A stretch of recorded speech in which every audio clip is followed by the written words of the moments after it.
Simple recipes with गौरीमध्ये सगळ्यांचे मनापासून स्वागत. आज आपण आंब्याच्या सीझनची लास्ट रेसिपी बनवणार आहोत. अगदी सोप्या पद्धतीने मँगो पुडिंग आज आपण बनवणार आहोत. अगदी झटपट बनते. तर सुरुवात करूयात आपल्या रेसिपीला. तर सगळ्यात आधी मी इथे अर्धी वाटी पाणी घेतलेलं आहे. त्यामध्ये कस्टर्ड पावडर आपल्याला घालायची आहे. पाण्याच्या ऐवजी तुम्ही दुधाचा सुद्धा वापर करू शकता. तर इकडे मी 2 आंबे घेणार आहे. त्यासाठी मी इथे 3 चमचे कस्टर्ड पावडर घेत आहे. जर तुम्ही दुधाचा वापर करणार असाल तर दूध आपल्याला रूम टेम्परेचरवरचं घ्यायचं आहे. म्हणजे गरम दूध घ्यायचं नाहीये किंवा कोमट पण घ्यायचं नाहीये. नाहीतर काय होतं, कस्टर्ड पावडरच्या गुठळ्या होतात. त्यामुळे दूध पूर्ण थंड असलेलंच आपल्याला घ्यायचं आहे. इथे आता पावडर मधल्या सगळ्या गुठळ्या मोडून झालेल्या आहेत. आता दुसरी स्टेप करायची आपल्याला, ब्रेड क्रम्स करून घ्यायचे. तर इथे मी 3 ब्रेड घेतलेत. ह्याचा मिक्सरला आपल्याला बारीक चुरा करून घ्यायचा आहे. तर इथे मी छान बारीक असं हे मिक्सरला ब्रेड क्रम्स करून घेतलेले आहेत. जाड आपल्याला ठेवायचे नाहीयेत. आता त्याच मिक्सरमध्ये मी 2 आंब्यांच्या फोडी इथे घेतलेल्या आहेत. बऱ्यापैकी 2 मोठे आंबे होते. जर थोडे लहान असतील तर 3 घ्यायचे. आता यामध्येच साखर घेतली आहे एक छोटी वाटी, पण त्याच्यातली सुद्धा मी कमीच साखर घेतलेली आहे. आंब्याच्या गोडव्यानुसार आणि तुमच्या गोडीच्या आवडीनुसार साखरेचं प्रमाण तुम्ही कमी जास्त घेऊ शकता. तर बघा इथे फाईन पेस्ट आपल्याला ही करून घ्यायची, आंब्याची प्युरी करून घ्यायची आहे. आता मी कढई गरम करायला ठेवली आहे. यामध्ये आपल्याला ही जी तयार केलेली प्युरी आहे, आंब्याचा रस आहे, तो ओतायचा आहे. सुरुवातीचं 1-2 मिनिटं आपल्याला हाय फ्लेमवरतीच ही प्युरी परतून घ्यायची आहे. थोडेसे घट्टपणा, थोडीशी शाईन अशी आपल्याला याला आणायची आहे. खूप जास्त शिजवायचं नाहीये. तर सुरुवातीचे 2 ते 3 मिनिटं हाय फ्लेमवर मी इथे ठेवलेलं आहे. आणि एकदा अशी उकळी यायला सुरुवात झाली की आपल्याला गॅसची फ्लेम मीडियम करून घ्यायची आहे आणि सतत हलवून 1 मिनिटभर आणखीन आपल्याला परतून घ्यायचं आहे. आधी जसा आपण रस घेतला होता तो असा आपण जर कालथ्यानी वरतून सोडला असता तर तो एकसारखा खालती पडला असता. पण आता बघा याला 3 ते 4 मिनिटं मी परतून घेतलेला आहे. आता आपण याला चेक करूया. हा थोडासा आधीपेक्षा घट्ट झालेला आहे. ह्याच्याहून जास्त घट्ट आपल्याला करायचं नाहीये. एक ग्लेज सुद्धा याला आलेली आहे. तुम्ही बघू शकाल छान अशी शाईन आलेली आहे. आता मी कालथ्यावर घेऊन तुम्हाला हा वरतून सोडून दाखवते. असा घट्ट असा हा पडत आहे. म्हणजे हा आपला परफेक्ट परतून झालेला आहे. ह्याच्याहून जास्त आपल्याला परतायचं नाहीये. आता यामध्ये आपण दूध वापरणार आहोत. तर ज्या वाडग्याने आपण सगळं साहित्य घेतलंय त्याच वाडग्याने मी अर्ध्याहून थोडंसं कमी वाडगं दूध घेतलेलं आहे. आता हे छान आपल्याला मिक्स करून घ्यायचं आहे. ही पूर्ण आंब्याची प्युरी या दुधामध्ये आपल्याला मिक्स करून घ्यायची आहे. थोडासा घट्टपणा त्या प्युरीला यावा म्हणून आपण त्याला थोडंसं परतून घेतलं होतं. नाहीतर खूप जास्त असं पाणी लागलं असतं आणि आटायला खूप जास्त वेळ लागला असता. त्यामुळे आधी आपण त्याला थोडं घट्ट करून घेतलेलं आहे. आणखीन एक 2 ते 3 मिनिटं आपल्याला यात उकळवून घ्यायचं आहे.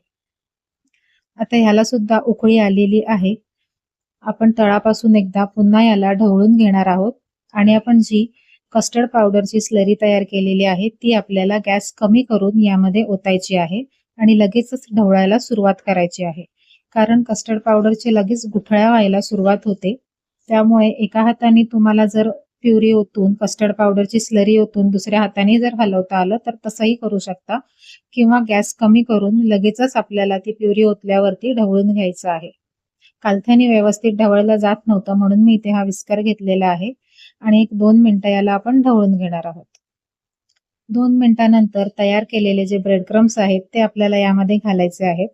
सुरुवातीला सगळेच ब्रेड क्रम एकदमच ओतायचं नाहीये, नाहीतर त्याचा असा गिचका तयार होईल.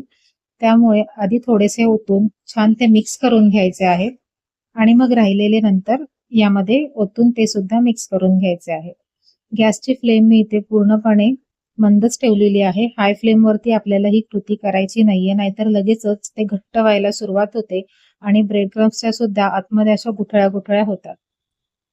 तर मंद फ्लेमवरती गॅसच्या हे मिश्रण आपल्याला छान एकसारखं एकजीव करून घ्यायचं आहे.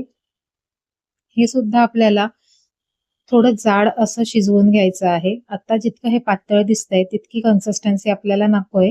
तर आपण याला 4 ते 5 मिनिटं असंच परतून घेणार आहोत. 3 ते 4 मिनिटं इथे झालेली आहेत. आता यामध्ये मी इथे व्हॅनिला इसेन्स टाकतेय. टोटली ऑप्शनल आहे. एक छान असा सुवास येतो म्हणून मी इसेन्स ऍड करतेय. तुम्हाला जर नसेल आवडत, नाही घातलं तरी सुद्धा चालेल. इसेन्स घातल्यावर आपण पुन्हा एकदा हे मिक्स करून घेणार आहोत आणि 1 मिनिट वरती थोडं हाय फ्लेम करून गॅसची हे आपल्याला ढवळून घ्यायचं आहे. 1 मिनिट ते 2 मिनिटांमध्ये याला छान घट्टपणा येतो आणि बघा आता हे कढईला जे थोडं चिकटलेलं दिसतंय ते 1-2 मिनिटं आपण याला असंच परतून घेतलं तर थोडं कढई सुद्धा ते सोडायला लागेल. 2 ते 3 मिनिटं झालेली आहेत आणि पहिल्यापेक्षा तुम्हाला दिसत असेल की हे कढई सोडतंय हळूहळू मिश्रण. याच्याहून जास्त आपल्याला शिजवायचं नाहीये. आता कालथ्यावरती आपण असं जर वरतून पाडून बघितलं तर असं थांबून थांबून हे मिश्रण खाली पडतंय, म्हणजे ही परफेक्ट कन्सिस्टन्सी आहे. एवढंच आपल्याला हे शिजवायचं आहे. याच्यापेक्षा पातळ हे ठेवायचं नाहीये आणि ह्याच्यापेक्षा खूप घट्ट सुद्धा ठेवायचं नाहीये. तर बघा 1 मिनिटभर हे मी असंच परतून घेते मंद गॅसवरती आणि मग आपण याचा गॅस बंद करून घेणार आहोत आणि पूर्णपणे आपल्याला हे आता थंड करून घ्यायचं आहे. तर हे इनफ आहे, एवढं शिजलेलं आहे ते. याला सुद्धा एक छान अशी शाईन येत आहे. गॅस मी आता इथे बंद करून घेणार आहे आणि पूर्णपणे आपल्याला हे थंड करून घ्यायचं आहे, कारण आपल्याला याला फ्रीजमध्ये सेट करून घ्यायचं आहे. तर पूर्णपणे हे मिश्रण मी आता थंड करून घेतलेलं आहे आणि आता ज्याच्यामध्ये तुम्हाला पुडिंग सेट करायचंय त्यामध्ये हे ओतून घ्यायचंय. गरम मिश्रण जर तुम्ही ज्या भांड्यामध्ये सेट करणार असाल त्यामध्ये जर ओतून थंड करायला ठेवलं तर त्याला खूप जास्त वेळ जातो. त्यामुळे जर आधी तुम्ही जर थंड करून घेतलं आणि मग या भांड्यामध्ये ज्याच्यामध्ये तुम्हाला सेट करायचंय त्यामध्ये ओतलं तरी चालणार आहे. फक्त कढईमध्ये 1-2 मिनिटं हलवायचंय, पूर्ण वाफ त्याची काढून टाकायची आणि मग ज्याच्यामध्ये आपल्याला पुडिंग सेट करायचंय त्या भांड्यामध्ये ओतून घ्यायचंय. वरतून एकसारखं आपल्याला करायचंय. थोडंसं टॅप करून घेऊयात, म्हणजे ते व्यवस्थित असं पसरलं जाईल सगळीकडे. आणि आणखीन पूर्ण जरा थंड करून घेऊयात आणि मग आपल्याला अर्धा ते पाऊण तास, जास्तीत जास्त 1 तास फ्रीजमध्ये सेट करायला ठेवायचं. तर 1 तास इथे मी फ्रीजमध्ये हे ठेवलेलं आहे. आता आपण चेक करूया हे कसं सेट झालंय ते.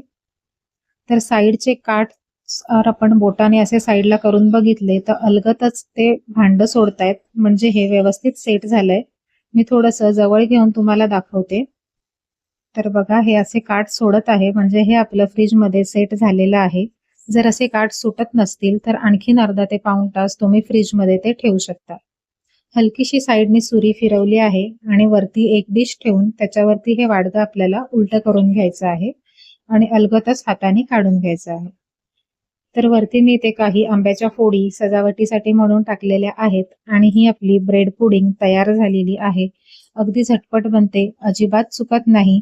आंब्याचे शेवटचेच काही दिवस राहिलेले आहेत, तर नक्की हे ट्राय करून बघा. आजची रेसिपी कशी वाटली हे कमेंट करून नक्की कळवा. रेसिपी आवडली असेल तर व्हिडिओला लाईक करा, शेअर करा आणि अशाच सिंपल आणि सोप्या रेसिपीज बघण्यासाठी सिंपल रेसिपीज विथ गौरी या चॅनलला सबस्क्राईब करून बेल आयकॉन सुद्धा प्रेस करा. नमस्कार.